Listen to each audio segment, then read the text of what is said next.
Hello and welcome to Train Signal. You are watching a lesson about Linux Runlevels and System Shutdown and Reboot. For me, one of the most difficult aspects of learning a new operating system was the differences in terminology. I'd spent years learning the file names, commands, utilities, and other OS-related terms of Windows, and they were firmly ingrained in my mind. The challenge then was to assimilate new information, retain the old, and to make sure that I didn't mix up the two. Linux has its fair share of, shall I say, unique-sounding terminology. So when I first heard the term run level, my eyebrows knit together in concentration, wondering what on earth a run level was. I can guarantee you that the concept isn't nearly so intimidating as it sounds. In this lesson, we'll define run levels, and you'll see that there is a similar concept in Windows. We'll talk about the different run level services, the tools used to manage them, and how to easily check and change your current run level. As usual, along the way, we'll do some demonstrations to help reinforce the material. So fire up a terminal window, which of course should be second nature to you by now, right? Ready? Good, let's get started. So what exactly is a run level? Think of it as a mode of operation. And Linux has several modes that it can run in. For those of you familiar with the Windows operating system, a good analogy is the Windows Safe mode, which of course tells Windows to start the OS with a different set of drivers. This is particularly useful when you're troubleshooting a problem with your system. The same concept applies to Linux. It has 7 run levels, numbered 0 through 6, and the table below highlights the uses of each run level. The first is 0. As this switches the run level to another mode, it's referred to as transitional. Run level 0 powers down the system. 1, which you might also see as a lowercase or uppercase s, tells Linux to run in single user mode, which is typically used for system maintenance tasks. Under the Debian distribution, Run level 2 launches Linux in a multi-user mode with a graphical user interface called X. Let's move on to the remaining 4 run levels. We have 3 up next, and under Red Hat, Mandriva, and Fedora, which is fast becoming a personal favorite of mine, and in fact many other distributions, this launches Linux in a multi-user mode or networking mode with a command line interface. 4 is a run level that's unused and can be customized. Number 5 again for Red Hat, Mandriva, and Fedora runs just like level 3, but it adds a graphical user interface called XDM. This is an example of an often used default run level. Then we have run level 6, also transitional like 0, which shuts down and reboots the system. Now that we know the 7 Linux run levels and their purpose, let's take a quick peek and see what the current run level is on our test system. Switching back over to Fedora, let's click on Applications, System Tools, and Terminal. From here, we just need to type in the command run level and hit Enter.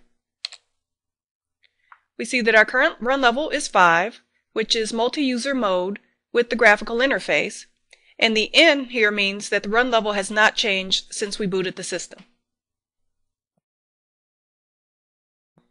In the boot process lesson, we touched on the etc init tab file as it related to the Linux boot process. If you recall, the init process is first run by the kernel and handles loading all other processes, and it is configured in the etc init tab file. Here you can add or remove entries to define what programs will run when you enter a certain run level. The syntax or format for init tab entries is identifier :run level :action :process. ID or identifier is a sequence of 1 to 4 characters that identifies the function. Run level is the list of run levels for which this entry applies. Action, of course, is the action to be taken, which tells init how to treat the process. And finally, the process field tells Linux which process to run for this entry. Now it should be noted that some distributions are abandoning use of the etc init tab file in favor of etc event.d. You'll have to look at your individual distribution to see which configuration file is used, but for the purposes of the certification exam, etc inittab is the one you should focus on. System V or sysv startup scripts run all scripts that are associated with the current run level. These run level scripts are stored in etc/r.d/rc?d or one of the other locations that you see here on the screen, and the question mark indicates the run level. You only need to search for the directories or check your documentation to see which one you have. The sysv directories are actually links to main scripts, which are usually stored in either etcrc.d or one of the other two locations that you see here. And you also have the option to start scripts manually using the start command. So for instance, to start sshd, you type in /etc/init.d/sshd space start. You can also use the stop, restart, or status commands with the script name. At this point, let's switch over to our terminal window and take a look at the contents again of the etc inittab file. At the command prompt, let's type in cat, which again displays the contents of a file, followed by space, /etc/inittab. Let's hit enter. The pound signs that you see here in the output constitute comments. These are informational lines that are ignored by the program. If we scroll up, we'll see that the first comment line indicates that inittab is only used to set the default run level, which you see on the last line of the output. Here. For my distribution, Fedora 13, if you look at the comments, you'll see that system initialization is started by etc init rcs.conf, and individual run levels are started by etc init rc.conf. Let's check out run level scripts, which run again depending on the run level indicated. Now they can be stored in etc under subdirectories that begin with either rd or rc. Fedora uses the naming convention rc plus the run level number. Let's take a look at the contents of that directory. So let's type in ls, which will list the contents of the directory, followed by etc/etc/ let's start with rc0.d and hit enter. Again, this will show all of the startup scripts that should be run if the run level is at 0, which is the transitional run level again, which shuts down the system. Now let's check out the next one. We'll type in ls again, /etc/rc1.d and hit enter. And again, this will display all of the startup scripts that should be run if the run level is set to 1.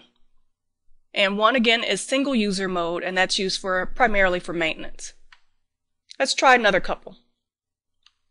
Type in ls again, /etc/, let's skip ahead a few. We'll try rc5.d. And again, rc5 is multi-user mode with the graphical interface, which is, of course, our default as well. And let's hit enter. And again, these are the scripts that should run whenever we are set to run level 5. So you probably are getting the picture.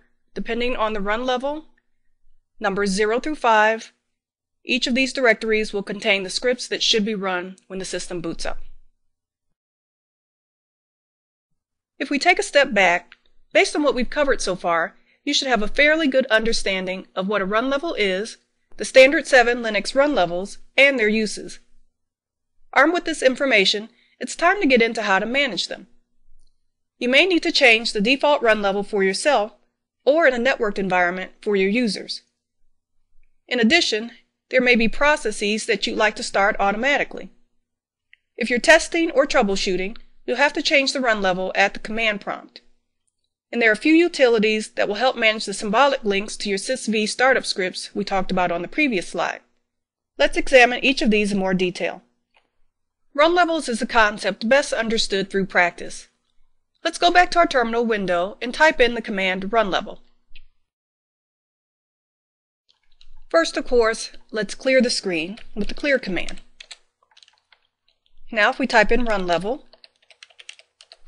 and hit enter, you can see that right now my current run level is 5, which from our chart means that I'm running in multi-user mode with the graphical interface. The S in front of that means that previously I had been running a single user mode. Now before, we reviewed the contents of the etc init tab file, and we saw that the default run level was at the bottom of that file. And if you want to change it, you just need to modify the option there. Again, keep in mind that some distributions aren't using that file and are instead going towards etc event.d. Your process declarations may be stored in another file, so you'll have to consult your documentation to find out where. As an administrator, there are times where you will need to change the run level from the command prompt, most likely for testing or troubleshooting purposes. Both the init and telnet programs allow you to make this type of change. Let's try changing run levels. You may have to reboot your computer, so it's best to do this, as with all the exercises, on a test system without any other users connected. Init, if you recall, is the first program the kernel runs, but it has another function. Say you've modified your etc init tab file, and you'd like to have your system reread that file and implement the change, or simply to switch to another run level. Say we wanted to switch to a single user mode to do some maintenance. Actually, before we do that, this command requires root privileges, so we're going to have to obtain root. Again, on Fedora, you do that by typing SU for superuser and then entering your password. And of course, I didn't type in the password correctly, so let's try that again.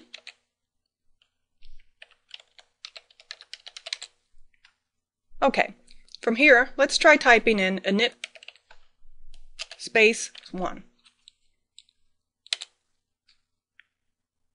You're going to see the system restart.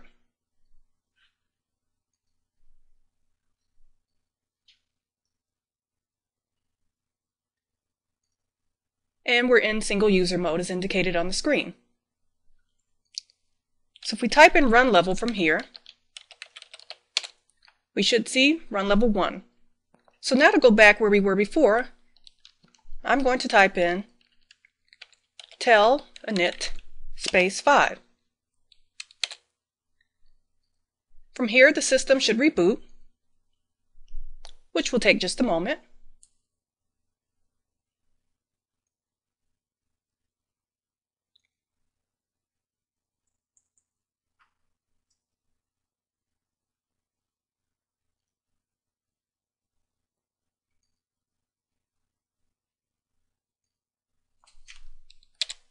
Need to enter your user password.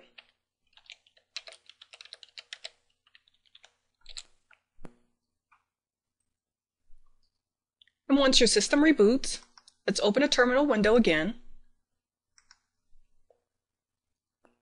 And let's type in run level. And as you'll see, we're back at run level 5. And again, the S indicates that previously we had been in single user mode, or 1. The next command is shutdown. And it does exactly what it says, but first it sends a message to all logged in users, and it keeps others from logging in while the run level is changing. Options for this command are now, -R for reboot, -H for halt, but not power off the system, -P to power off, and -H to halt or power off, though that's usually a power off depending on your system. Administrators will favor the -H option as it gives users a heads up before rebooting. Syntax for such a command could be shutdown space -H +5 for the number of minutes you're going to give for users to log out, and then in quotes you're going to have the message. And finally, run levels can be changed with either the halt, reboot, or power off commands. Let's move on and take a look at some utilities that can also help with managing run levels. Okay, so we know how to change run levels, but say you just wanted to change a run level service. How could you quickly check the services and their current run levels? Why, with the check config command, along with the --list option. So the command would be check config space --list. Let's give that a try. Let's clear our terminal window again with clear, and let's type in chkconfig space --list. You'll see the list of services in the first column. Let's scroll back up so we can look at the top. Again, we have the services here in the first column, followed by one column for all 7 run levels. The off and on indicates whether or not the service is active for a particular run level. For instance, the Bluetooth service is only active, as you can see, for run levels 3, 4, and 5. 0, 1, and 6 are in the off position.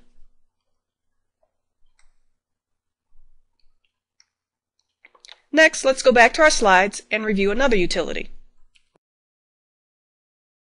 The next command is ntsysv, which is used on Red Hat and its derivative distributions like Fedora and Mandriva.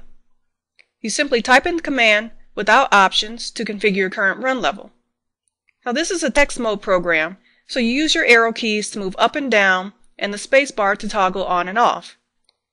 You can also use the --level option to specify alternate run levels to configure. Let's take a quick look at that. First, let's clear our terminal window with the clear command. Then we'll have to obtain root privileges, again with the su command.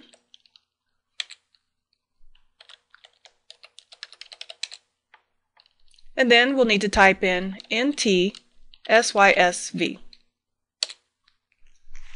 And what you see here on the screen is the program. Again, you can use your arrow keys to move up and down, and your space bar to toggle on and off. I'm just going to cancel out of here and not make any changes.